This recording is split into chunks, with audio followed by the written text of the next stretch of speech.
Hi guys, and welcome back to World of Tanks, and today we are looking at the T-54 first prototype. Although this is the Motherland variant that I've got here, it is exactly the same as the standard T-54 first prototype apart from the camouflage. So if you've already got a Motherland, don't worry, you're not going to have to shell out any more money because you would be buying the same tank, the only difference being that you could put your own camouflage on it. So like I say, we're looking at this, and obviously by extension the standard T-54 first prototype. Now, it's a very heavily armed tier 8 premium medium tank. The engine does feel a little bit underwhelming, but we'll look at that in a minute. Let's have a look at what it is on the store before we get into it. Right, so you've got three bundles, 13,000, 11,200 and 9,000, and obviously they come with a various mixture of ammunition, a fully trained crew. Each one comes with a garage slot, and you basically get varying equipment with it. So with the ultimate, you get 7 days of premium and 20 times 3 boost stops. You also get a vertical stabilizer, tank gun rammer and a gun lane drive. With the loaded, you get the vertical stabilizer. You also get the gun rammer, the crew again, and the garage slot.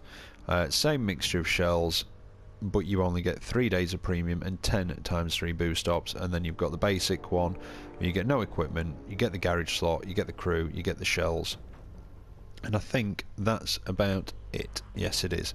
Now, the cheapest one is 9,000, which is not bad actually. It's a good tank, and considering that the T-34-3, which is a Chinese tier 8 medium, is 11,000 gold on its own in the tech tree, and I know there's things like the Ag Tiger, which is 10,000, or albeit that is a tank destroyer, and some of the others, so it's not a bad price. It's not the cheapest tier 8 medium.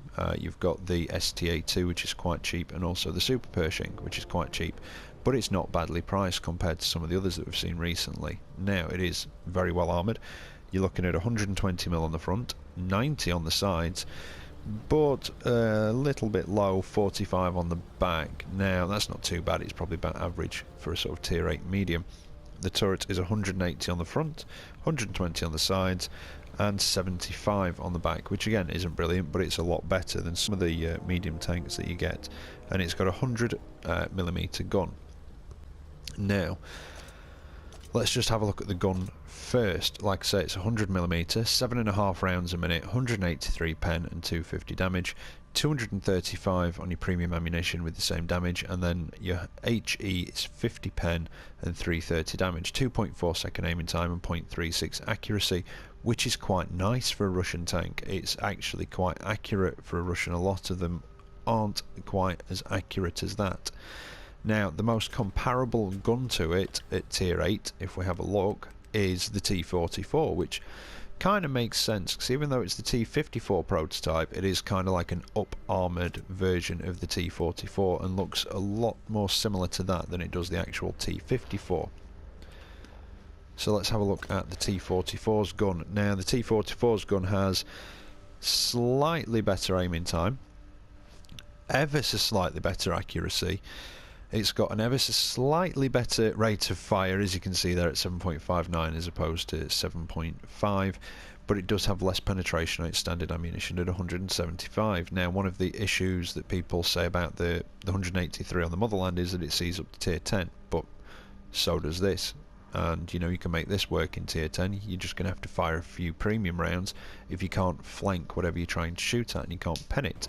Now, it does have a bit less manoeuvrability, of course, than the T-44, but it is a lot more heavily armoured. As you can see there, the turret armour is 120, 100 and 100 for the T-44, so it's got a lot more stronger armour on the front, not so much on the back, though, of the turret. And it does have slightly less manoeuvrability, but we'll have a look at that in a minute. But that, like I say, that is to be expected. It is a lot more heavily armoured. Now, ammo costs. You're looking at 252 for your standard rounds, 4,400 for your APCR, G Premium, and 252 for your high explosive. Now, the equipment I've got on this are a vertical stabilizer, vents, and a gun rammer, because I'm boring and they're my standard go-to sort of pieces of equipment. You could take the vents off and put a gun lane drive on it to bring that aiming time down even more, but personally I'd rather have the vents that sort of help with the manoeuvrability, the acceleration, and basically all of your sort of key features really. Now, Where are we? We'll look at the gun. Like I say, your traverse is 42 degrees a second, which is only a couple of degrees less than the T-54, but your turret traverse is a lot less at 40. View range 360, which is fairly typical for a Russian tank. They don't really have great view range. And your signal range is 700, which isn't too bad. You're not really going to have much trouble keeping in touch with the rest of your team.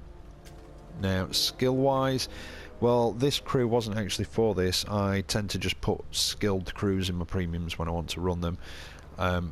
But I did get rid of my T-54 lightweight. I just got very, very frustrated playing high-tier light tanks recently. There doesn't seem to be much call for them because a lot of the mediums can do it just as well, if not better.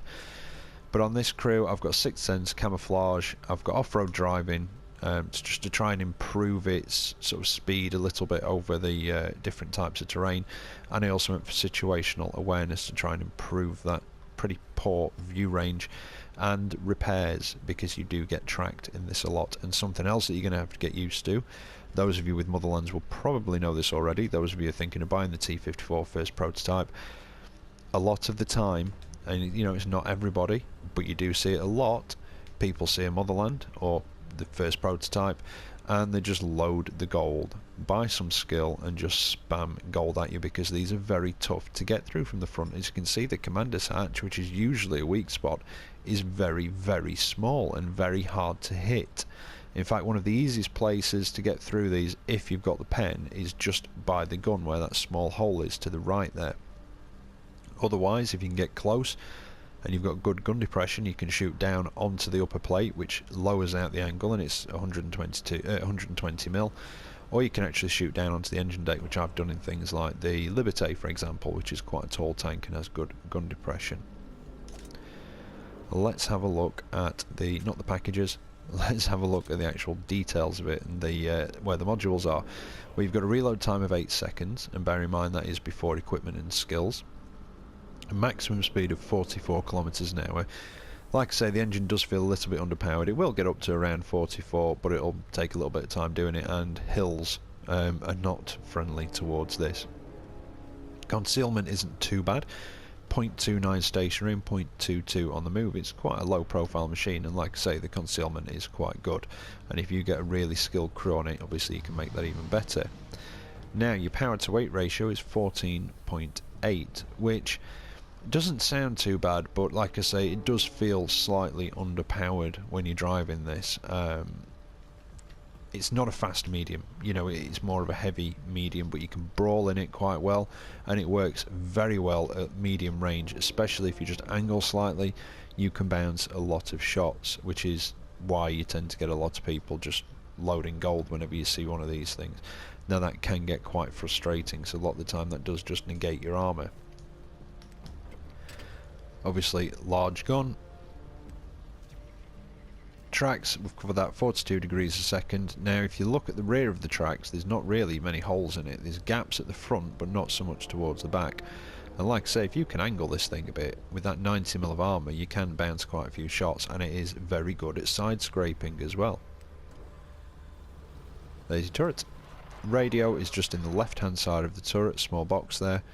Ammunition, there's a few ammo blocks in this. You've got a large one that's at the back of the turret and also just on the right hand side at the back, and then you've got one just underneath the back of the turret there, and one just at the front, more or less behind sort of the largest front road wheel, and just through the side, so that's where you want to be hitting it if you want to try and take out the ammo. Crewman, you've got the driver in the front, you've got 3 sat in the turret, obviously gunner, loader, and the commander sat just under the commander's cupola. Now, I did fail to mention where the actual engine is. So you've got a large block of it at the back, but you've also got that smaller part of the engine at the front. So do bear in mind that you may be able to damage the engine from these things from the front, and I think I've been set on fire through the front before as well, so something to keep in mind. Now, armour wise, well, 1-20 is, there's a small plate behind the gun, and it's the top of the commander's hatch, top of the turret, and the engine deck, which is quite usual, and obviously the tracks as well. 21-30 is the top of the deck underneath the turret, so not the engine deck but just under the turret, and the turret ring around the commander's hatch, but it's very, very, very well angled, and like I say, it's a very small target to hit and very hard to hit. So that just covers the gun. It's 31 to 50. Now 51 to 70, you've got a small strip either side of the gun mantle and that ring around the base of the gun itself, the base of the barrel. 71 to 90, well, the sides are 90, and it does just seem to be a straight 90 all the way down the sides, and the back portion of the turret as well, so that kind of counts as the rear of the turret. That whole part there seems to be the rear of the turret, and again around the commander's hatch, and a small strip just above the gun mantle and what looks to be just below the gun mantle as well. 91 to 120. Well, the sides of the turret are just those, well, what classes as the sides are those small strips right there, or that's what it seems to be. I think it said it was 120 for the side of the turret. And of course you've got the upper plate, which is 120, and the lower plate, well, it's in that sort of area. I'm not going to say it's 120, it may be, but this is where having exact figures would be very useful from wargaming, because we know the upper plate's 120, but that lower plate is somewhere in the region of 91 to 120, and if you can hit it, it's very small and it has got a decent angle to it, but that's possibly one of the easier places to pen it from the front, although a lot of the time if you're up close, just don't bother going for the lower plate because it will just bounce. 120 to 160, which is the front portions of the sort of side of the turret, what you call the cheeks almost of the turret, and just parts of the gun mantle as well. There's a lot of different thicknesses of armour just behind the gun mantle. And then you're moving on to the 161 to 190. Now this is where you get your 180mm from on the front of your turret, which is a strip across the gun mantle just underneath where the turret ring is, and again just on top, and then you've got the small strips either side of the gun mantle, and that is basically 180 on the front. So you can see what I mean about trying to put it through the gun mantle. If you've got the sort of penetration, put it through there, or if you can just above the gun, you may get lucky and pen there, but they are a very, very tough nut to crack from the front. Now I think that's about it. I don't think I've... the matchmaking spread, it does play up to tier 10 like I said earlier, and you will have to fire some premium ammunition in tier 10 rounds occasionally. Tier 9 you can only get away without it, but if you can, try and flank in this. And like I say, it's a good brawler. You can get up close and really brawl with stuff, because if they're poorly aimed at your turret because you're moving back and forward and they're moving back and forward, chances are you're going to get a lot of bounces. Just do be careful if you're going up against stuff with good gun depression, because they will be able to shoot down on the top of you and it will more than likely penetrate at that. So I think that's it now. Enough of me rambling on in the garage. Let's get in some replays and see how this actually handles. Right, so here we are for the first of the replays, and it's a tier 8 match. It's Erlenberg and it's a standard battle, and I think Erlenberg is a lot better since they moved the spawn and base locations. Now, when I said about the lower plate in the garage, about when you're up close, you know, don't try and shoot at it. What I mean by that is if you're in brawling range with one of these, because the angle just increases, and you might as well shoot down into the top deck or into the front plate, because the angle's lowered out, because when you're at a distance it does have a very, very good angle to it, and you can bounce quite a few shots. Now, I was going to go down the western side of the map, but then looking at the spread of the team, there's not really anybody going over to the east, so I end up spinning it around and going back across that way to try and give them a bit more support. And there we go. And most of these matches, I mean, there's one of them, it's a tier 9 match, just to show you that, you know, you can be quite competitive in a tier 9 match in this. No tier 10, I'm afraid. Not had a very good day today trying to get the footage of this. I don't know what it is.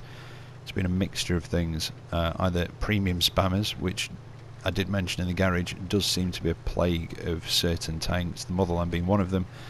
Anything particularly heavy armoured, like the Mutant 6 as well. Generally I get a lot of people spamming premium ammo at that because they get frustrated because they can't pen it, and you know, you can pen it from the front, you go for the commander's hatch, that sort of thing, and you'll have no problem.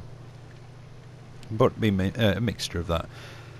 Like I say, premium spammers, teams that just didn't spread very well. In fact, I've got one from a fail video on Thiepval Ridge, where the team spread was less than efficient, shall we say, and just dodgy mistakes by me, to be honest. It's just been one of those days.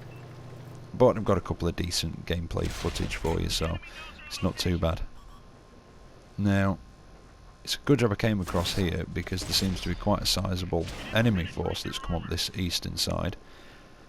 And there was only a three of our guys across here, so it's looking a bit dodgy, but the advantage of this being quite low profile is you can use a lot of the lower rises in the ground to actually hide behind them like I'm doing here. And with a bit of careful angling you can bounce quite a few shots, especially when you're top tier like this. Now I'm not going to get through the front of that T-52 at this angle, so I'm going to switch to the 50T. He's now backed off, and there's the Crafts Panther again. And I'm just taking a bounce from something. Not quite sure what. There's the 50T again. Just fired a bit late as he started moving. And the Indian Panzer manages to get on through my front drive wheel and into my hull, so that's the first bit of damage I've taken, and I think that's the only bit of damage I take in this match. Now I've got to back off a bit so I can angle better against the CDC and the Indian Panzer. And it's not a particularly exciting match, this one. In fact, I don't really get to leave this spot. Came across the river there, got to this location, ran into the enemy tanks, and this is pretty much it for now. The CDC is making a run, and I'm feeling, yeah, it looks like he's trying to get round on either my flank. I've got one more guy with me, so yeah, he's definitely trying to get round on our flank to get some shots in. So I'm going to pull back, use this rise to cover my right hand side, and try and deal with the CDC before he can get round us. And that's him dealt with. Now I've got to try and take care of this Indian Panzer if we can, and just keep an eye on the right flank, because there were still some on that hill, and I don't know quite where they've gone, but we've started capping, so that should draw some of them back. Now, one of the things that I have struggled with the Motherland recently, and it is recently, is the Japanese super heavies. When you come up against the sort of tier 8 and above, I mean even the tier 8 one, I was struggling to pen one from the front. They are quite tough, and I think I even switched to premium ammo at one point because I just could not pen the thing, and even they were bouncing, and it wasn't very often that one actually penetrated, so do be aware of that. If you do come up against the Japanese heavies from sort of tier 8 and above, try and flank them, because you are very, very unlikely to actually penetrate them from the front. Now I was a bit wary of that Indian Panzer, but it looks like he might have pulled back a bit to try and go and reset the cap. And I put a shot out at the Steyr Meal, but I missed. And I was going to shoot at the T-32, but somebody, well, the artillery took him out, sorry. And then I was just about to go back at the Steyr Meal, but then we capped out, so that's the match. Now you can see I didn't do a great deal there, just under 2,000 damage myself, 1,500 assisted. But I still earned just over 100,000 silver, and this does have a really good earning potential to it. And if you look at how many shots I actually bounced, I got hit 7 times and 6 of those bounced. So it just shows you with a bit of careful placement and angling how effective your armour can actually be at bouncing shots in this.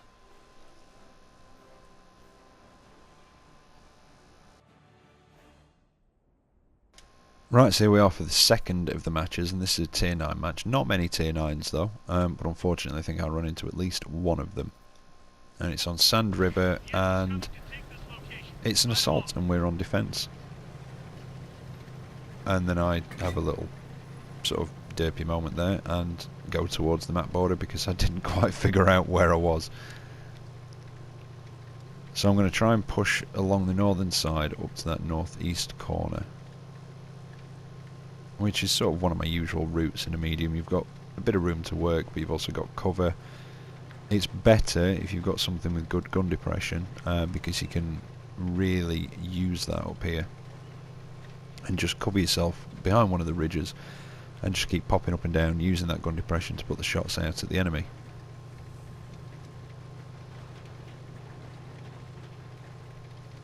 But there doesn't seem to be much up here at the minute, and I don't seem to have a lot of backup either. Now this one is from a couple of days ago. In fact, not a couple of days ago, sorry, this one's from yesterday.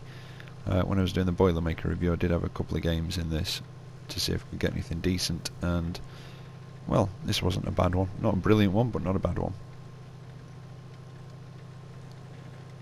Now I've got a light tank with me, but I've got to be careful. They normally come up and over that ridge in front of me, and I don't want to get too far in. Like I say, I've got no backup, and I don't want to go too far forwards and then get mobbed or surrounded by enemy tanks, so I'm going to have to be very careful. If it was, you know, if it was just tier 8s in here, I'd be a bit more confident, because there's a couple of places up here I could probably hold them off an angle and, you know, sort of hold them at bay until backup arrives. But with it being tier 9, I've got to be a bit more careful. And no, run into two of the tier 9s. T-54. And what's the other one? French auto-loading heavy. Pop over, put a shot into the T-54 and back off. That one bounced, but it did take my gun out. I think that's shot trapped actually, slightly. No, it's the 5120, is it? Yeah. So I've got to be careful at him, but I can get through his armour, that's not too bad. If I aim properly, it'll go through the turret, no problem. But I've got to be careful, I don't want to get tracked by that thing and then get him alongside me, because that wouldn't be very nice. And I've also got to be, because of that tank destroyer, as you can see, I've also got to be careful of rushing out, because there's a tank destroyer over here as well. And it's a Jagdpanther 2. They've been my bane today. I think I've been killed more times today in this by them than in the last few weeks. But I've got a good shot at this 50B. He appeared to be reloading, but he's reloaded now. And he's tracked me, and I'm quite surprised he didn't rush round on me actually. But I think, have I got somebody else up here with me? It looks like I have, yeah. So I'm going to keep popping forwards, putting shots into his turret, and he's now giving me the side of his tank. But I can't chase him down to finish him off, because the Jagdpanther 2's here, who puts a nasty hit through my upper plate, I think that was. So I'm going to back off again and try and use this ridge as a bit of cover, and I take another hit from him, which puts me on very low health. So now I have really got to be careful. But I managed to pen the Jagdpanther 2, which I was surprised about actually then. There's the T-54. Not quite quick enough on the trigger though. I've got to turn my attention back to that Jagdpanther 2. That was a little bit risky, but I knew he was reloading, so it wasn't too bad. Now he's fired. Now's my chance. If I can just get one more shot to pen, he should be done for. And of course, it goes straight into the ground. Do you know what? Screw it. And that was lucky that that bounced. But I was angled quite well, so there was always that possibility. But again, that was a bit of a risk, and it could have been all over for me just then. Now the 51B has sort of regained a little bit of courage or insanity and decided to pop back up, but unfortunately he's now got a couple of us to contend with. I think he was under the impression that it was possibly just me up there, which is why he decided to come back up and have a go, because nobody followed him down. But that's him done. And you'll notice I'm sounding a little bit croaky. That cold I had a few days back, it's just left me with this really irritating cough, and it's just giving me a bit of a croaky throat. Now, it's been quite a decent, well, I say decent match for our team, should I say. We've got really good lead, 13-6 in our favour. In fact, there's only two left. One is the T-29, who is not looking in a particularly good way at the minute. And then there's one medium left, which is a Cheery so he shouldn't be too bad to deal with, although again, do not want to let him get alongside me. They have quite a good auto loader on them. In fact, it's about the only good thing about the Cheery is the auto loader. The T-29's dealt with. Now we've just got to try and track this Cheery down. And he can't have got round anybody on the map. Well, he could have done possibly if he'd gone right down to that southwestern corner. But the way that everybody's come round, surely one of us would have seen him if it had actually progressed up the map anyway. So again, I had a feeling he was sort of AFK or AFP. So I'm looking around the spawn points for him, and there he is. He might not be an AFP. In fact, no, he's been taking some damage, so it looks like he's been in the fight. I would imagine he was probably playing a support role from up on this rise somewhere. And that was a lucky locked-on shot on the move, just to finish him off for the match. Mission accomplished.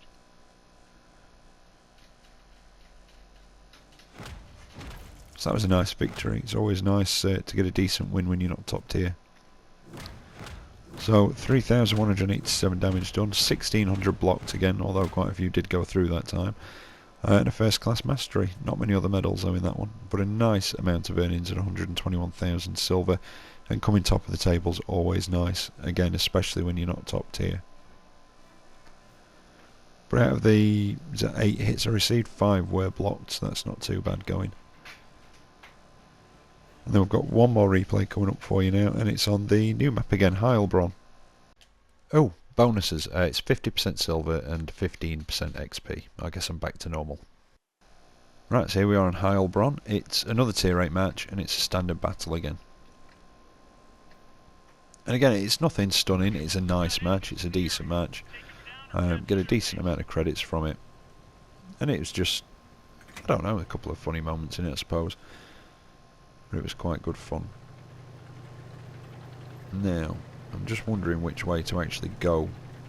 And I was thinking about going over to the east into the hills, but then I thought, do you know what, no, I'll go and support the guys in the town. There don't seem to be many down there. I'm a top tier. I've got a tank that's good at side scraping. You can actually do quite well in towns in this.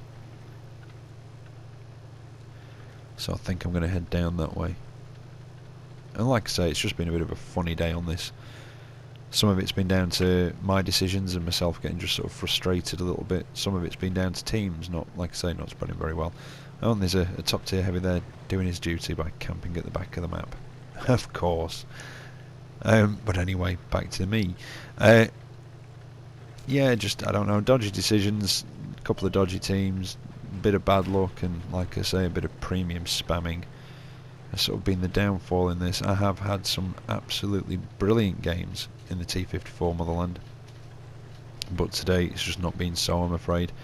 But at least you do get an idea of what you can do, what it can take, and the sort of damage it can do, and what sort of things you can penetrate. And I do find that I don't need to use the premium ammo that much in this. I mean, like I say, the T-44, that has 175 pen on it, it's 100mm, and that sees up to tier 10. This has got 183, so, you know, if that can do it, this can do it. And I get a good hit onto that Type 59 and damage his engine, actually. So he's going to have to burn his repair kit to get that up and running, or deal with a damaged engine, which is not much fun in a Type 59. And that one went through his front drive wheel. So that one bounced. It was a bit sloppy on the aim there, and he pulled back just so fine. Can I get one more into him? Just as he pulls back behind that rock. But he's been left in quite a sorry state for the beginning of the match, and I don't think it's going to take much to finish him off. And in fact, I'm just waiting for his little symbol to go faded out up at the top there. But it looks like, oh no, there we go. Right, now I've got a couple of shots on him. There's a Tiger down here. And there's a T-32, I think it is. Now, I didn't just want to go blazing straight out in case that T-32 had a shot at me, but I don't think he does. But I've got to be careful of that Bulldog. And where's the Tiger? He's behind that rock. And you might notice me getting a bit croakier as the video goes on. And it seems to be the more I talk, the croakier I get. So I've just cleared my throat a bit, and now I sound a little bit better. So I'm going to go for this Tiger, and this is the sort of stupid mistakes I've been making. I was going to go for the T-32, but he's behind the wall. And then I just go straight across at the Tiger with a bit of tunnel vision, take one hit from something, possibly the Bulldog, take another hit from the Bulldog, and a third before I actually get around the Tiger, who completely ignores me. So I just park up behind him and shove a armour-piercing shell up his backside. And that is when Artie gets involved, who either really hates Motherlands, really doesn't like my videos, or, well, I don't know. But they had a thing for me, artillery, in this. And we just get a shot into the T-32, who is otherwise occupied. I was going to go for the Bulldog to finish him off, but he gets killed before I can get to him. Artie gave me a bit of a hit and knocked my tracks off. Keep going for the T-32, which missed. Oh no, it didn't hit but bounced. Artie hits me again and takes my tracks off, but at least I can aim properly at the T-32. And it's not too bad at firing on the move, this as well. Especially when you're sort of at this close range. You know, short to brawling range, it's quite good at firing on the move. My Artie gave me another hit, knocked my tracks off again. And that's not the last I'm going to see of them. There you go. Yeah, they really had a thing for me.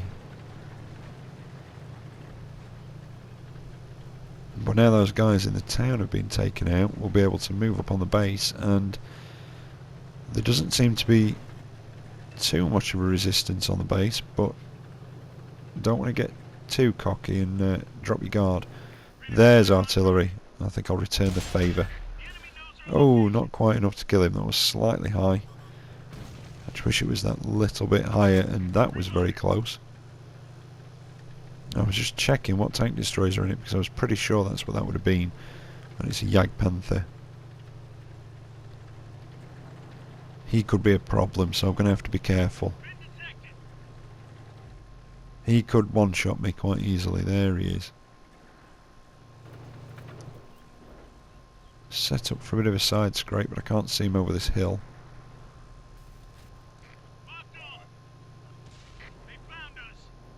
There he is. See if I can put a shot into him. Wait for it to aim and bounced because he just pulled back. And he's going to disappear behind that rock. And got another tank destroyer, an AT-7 up on my left. Yeah, he's not seeing me. I'm going to try and track him and keep him in place. And I was hoping that would have damaged him as well through the hull. Go for the tracking shot again, hold him in place. And I should be able to get through his lower plate quite easily from here. And indeed I can, and that was quite a nice high roll. Can I get one more in before he disappears? I could have done if I hadn't hit the ground. Now, like I say, none of these are particularly exceptional games. I have had some fantastic games in this Motherland. It is a great tank, and you know, I've blocked something like 6,500 damage in it. I think is my record in this, and that was a tier 9 game. I think it was. That was a while ago, actually, not long after I first got it. So, with, like I say, with some careful angling, you can do, but you are going to have to, you know, yeah, when I can speak English. You are going to have to be aware that some people do just load premium ammo as soon as they see a Motherland, which can get frustrating, but if you're going to drive a Motherland or the T-54 prototype, it's just something you're going to have to get used to and not let it bother you. What came out of that with just under 100,000 credits, second class mastery, 2,500 damage done and 1,000 assisted, no blocked at all, but not a bad match, not a brilliant one. Anyway, I hope that's helped you make up your mind as to whether you'd actually like to buy the T-54 prototype. I do like it. It's one of my favourite medium tanks. I do quite like my heavy mediums. Well, I actually like my mediums in general, but I do quite like my heavy mediums. Anyway, as always, take care out there, and I'll catch you next time. See you later.